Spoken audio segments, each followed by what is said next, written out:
سورہ النجم پارہ نمبر 27 آیہ کریمہ نمبر 1۔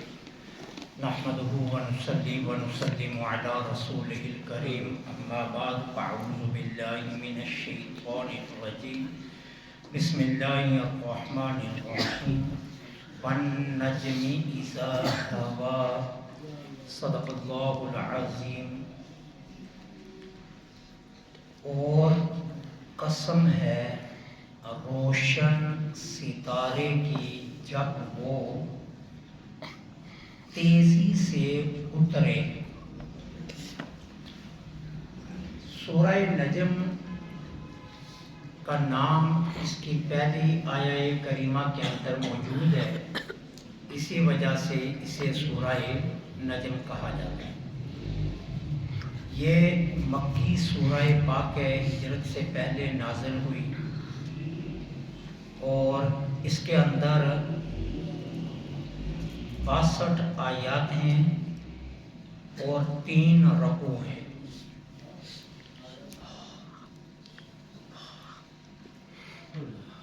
اس پر مفسرین کرام کا اتفاق ہے کہ جب یہ سورہ پاک نازل ہوئی، حرم کعبہ میں جانے جانا صلی اللہ علیہ وسلم نے یہ پہلی سورت ہے جس کو حضور نے سر عام پڑھ کر سنایا۔ اور جب حضور سورہ نجم کی تلاوت فرما رہے تھے، مسلمان بھی وہاں موجود تھے اور کفار بھی اور مشرکین بھی۔ اس سورہ پاک کے اندر آیت سجدہ ہے۔ جب حضور نے آیت سجدہ تلاوت کی تو میرے آقا نے سجدہ فرمایا، اور یہ پہلا موقع تھا کہ حضور کو دیکھ کر مسلمان بھی سجدے میں گئے، ساتھ کفار بھی سجدے میں چلے گئے۔ اور ایک روایت یہ ہے کہ جن و انس سب نے حضور کے سجدے کے ساتھ سجدہ کیا۔ آقا کریم نے اس کو خود تلاوت کی۔ نزول کا اعتبار دیکھا جائے تو اس کا نمبر ہے 23۔ آسمان سے نازل ہونے میں یہ 23ویں سورت ہے۔ قرآن کریم کے اندر اگر اس کا دیکھا جائے تو قرآن میں اس کا نمبر ہے 53۔ مصحف کے اندر 53 نمبر پر ہے، نزول میں یہ 23ویں نمبر پر ہے۔ اس کے مضامین میں بنیادی 3 چیزیں رکھی گئی ہیں۔ کفار کا حضور پر ایک اعتراض تھا، اور سب سے پہلے سختی کے ساتھ اس اعتراض کو رد کیا گیا۔ اعتراض کیا تھا؟ وہ الزام لگاتے تھے کہ آپ اپنے باپ دادا کے دین سے بھٹک گئے ہیں۔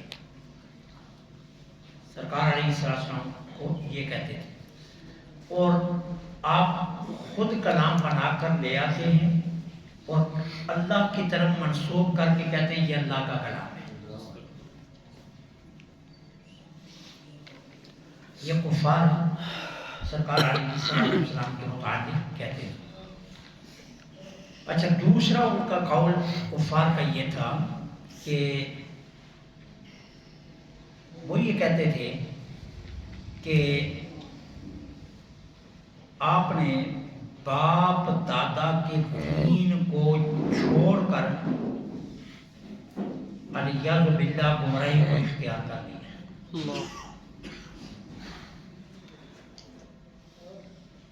اللہ نے سختی کے ساتھ اس کا رد فرمایا۔ پھر آگے سفر معراج کا ذکر ہے، اور اس میں بھی سفر معراج میں بھی اللہ تعالیٰ عز و جل نے اپنے محبوب کے اوپر لگے الزامات کی تردید کی، اور یہ بتایا کہ وہ رب کو کھلی آنکھوں سے دیکھ کر آئے، جو کچھ بیان فرما رہے ہیں وہ سچ ہے۔ آخر میں کفار کو تنبیہ ہے۔ تنبیہ کیا؟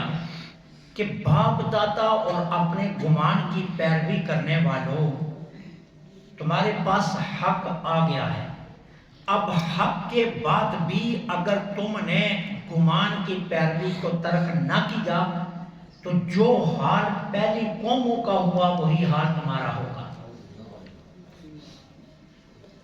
اور دوسری بات یہ یاد رکھو، ہمارے محبوب کوئی نیا دین نہیں لے کر آئے، یہ پرانا دین ہے۔ وہی دین ہے جو ابراہیم، اسماعیل اور ان سے پہلے لاکھوں انبیاء اس کائنات میں جس دین کی اشاعت کے لیے تشریف فرما ہوئے، یہ وہی دین ہے، کوئی نیا دین نہیں ہے۔ یہ جو تم الزام لگا رہے ہو کہ یہ نیا دین لے کر آئے، تو یہ اس کے بنیادی مضامین ہیں۔ اب اللہ تعالیٰ اپنے محبوب پر لگے الزام کی تردید میں کس قدر سختی سے فرما رہے ہیں، ون نجمی، قسم ہے روشن ستارے کی۔ اب تردید کے لیے میرے اللہ قسم اٹھا رہے ہیں، روشن ستارے کی قسم۔ اب نجم اس کی جمع ہے نجوم، اور نجم عربی زبان میں روشن ستارے کو کہا جاتا ہے۔ اچھا، پھر نجم کا لفظ بہت سارے معانی میں استعمال ہوتا ہے۔ ستاروں کے علم میں غور و فکر کرنے والے کو بھی نجم کہا جاتا ہے، اور پھر اس کی نسبت کی وجہ سے اسے نجومی بھی کہتے ہیں۔ اچھا، نجم سریہ کو بھی کہا جاتا ہے۔ یہ سریہ وہ ہے کہ جو آسمان میں 7 ستارے ایسے ہیں کہ جن کی منازل قریب ہیں، ایک دوسرے کے قریب ہیں، تو جب یہ کسی ایک منزل میں جا کر اکٹھے ہوتے ہیں تو وہاں بے پناہ روشنی بکھرتی ہے، اس مقام کو سریہ کہا جاتا ہے۔ یہ 7 ستارے ہیں جو آسمان کے اندر اپنے مدارج میں ایک دوسرے کے بالکل قریب ہیں، تو جہاں ان کا جمگٹھا ہوتا ہے وہاں کے مقام کو سریہ کہا جاتا ہے۔ اچھا، نجم بہت زیادہ چمکنے والے ستارے کو بھی کہا جاتا ہے، جس کو ہم شہاب ثاقب کہتے ہیں، جو بہت زیادہ روشنی بکھیرتا ہے۔ عربی زبان میں نجم اس کو بھی کہا جاتا ہے۔ اچھا، نجم اس ستارے کو بھی کہا جاتا ہے جو شیطان کو رجم کے لیے استعمال ہوتا ہے۔ عربی زبان میں نجم اس ستارے کو بھی کہا جاتا ہے۔ کیوں؟ جانے جانا صلی اللہ علیہ وسلم اس کائنات میں تشریف آوری سے پہلے شیاطین آسمان دنیا پر جاتے تھے، اور جا کر ملائکہ کی کلام سن کر آ کر پھر کاہنوں کو بتاتے تھے۔ اب حضور کی ولادت و سعادت ہوئی تو اللہ نے شیاطین کا آسمان دنیا پر جانا بند کر دیا۔ اب جب بھی کوئی شیطان آسمان کی طرف جاتا، آسمان سے ایک ستارہ تیزی سے آ کر اسے لگتا اور اسے نیچے کو گرا دیتا۔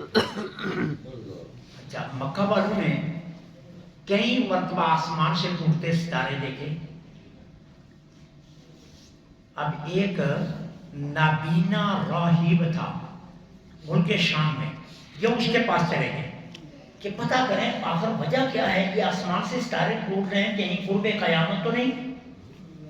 کیونکہ قیامت کی نشانیوں میں یہ بھی ہے کہ آسمان سے ستارے ٹوٹیں گے، آسمان ٹوٹ جائے گا، سورج بے نور ہو جائے گا، چاند بے نور ہو جائے گا، تو انہیں ڈر لگا کہ کہیں قیامت تو نہیں آ گئی۔ اب وہ اس نابینے راہب کے پاس گئے، اس نے کہا ایک بات پہلے نوٹ کرو پھر میرے پاس آنا، کہ جو ستارے ٹوٹتے ہیں وہ شہاب ثاقب یا سریہ سے ٹوٹ رہے ہیں یا عام ستارے ٹوٹ رہے ہیں؟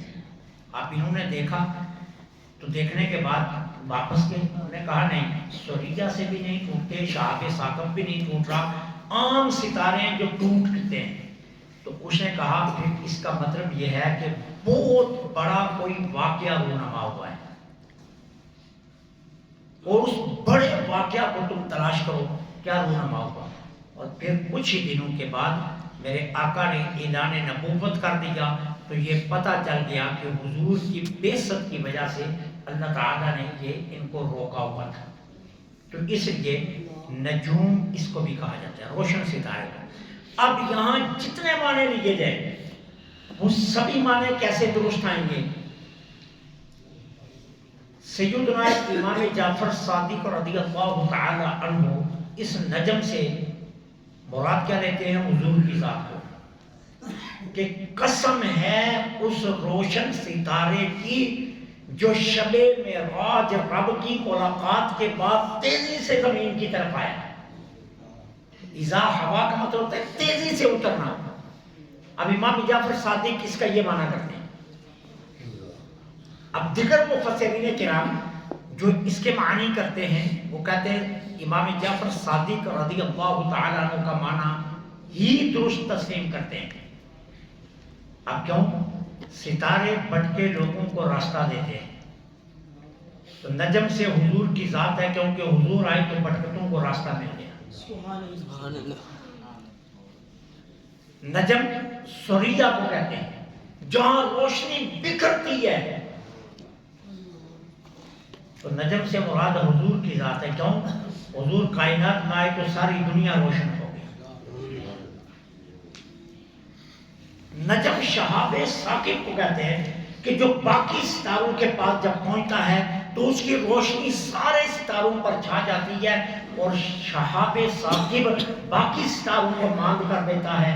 تو یہاں نجم سے مراد حضور کی ذات ہے، کیونکہ حضور تشریف لائے تو باقی سارے انبیاء کی روشنی مدہم پڑ گئی، اور ہمارے آقا کی روشنی کائنات میں چھا گئی۔ سبحان اللہ۔ اور نجم اس ستارے کو کہتے ہیں جو شیاطین کو رجم کرتا ہے۔ تو مطلب کیا کہ جب حضور کائنات میں تشریف لائے تو شیطان مایوس ہو گیا کہ اب محبوب کی امت جنہیں رب نے محبوب سے جوڑ دیا، میں جو مرضی کر لوں یہ قیامت کے دن محبوب کی شفاعت سے بخشے ہی جائیں۔ اللہ سبحان اللہ۔ تو شیطان کو مایوس کیا، اس لیے ون نجم کا معنی حضور کی ذات پہ لیا جاتا ہے۔ یہ ون نجمی، اللہ فرماتا ہے مجھے قسم ہے اس روشن ستارے کی، اور وہ روشن ستارہ کون ہے؟ وہ آمینہ کا لال ہے۔ اذا ہوا جب شب معراج وہ تیزی سے واپس آئے، تو اللہ نے یوں اپنے محبوب کی قسم اٹھا کر محبوب پر لگے الزامات کی تردید کے کلام کا آغاز کیا کہ میں رب ہو کر اپنے محبوب کی قسم اٹھاتا ہوں کہ میرا محبوب جو ہے، جو الزام تم لگا رہے ہو وہ نہیں ہے، وہ مجھ سے بری ہے۔ تو اس لیے اس سورہ نجم کا نام نجم ہے کہ اس کا پہلا لفظ ہی ون نجم ہے۔ تو اللہ تعالیٰ نے محبوب کی قسم اٹھا کر یہ بتا دیا کہ الزامات تمہارے غلط ہیں۔ اللہ حق کہنے، حق سننے، حق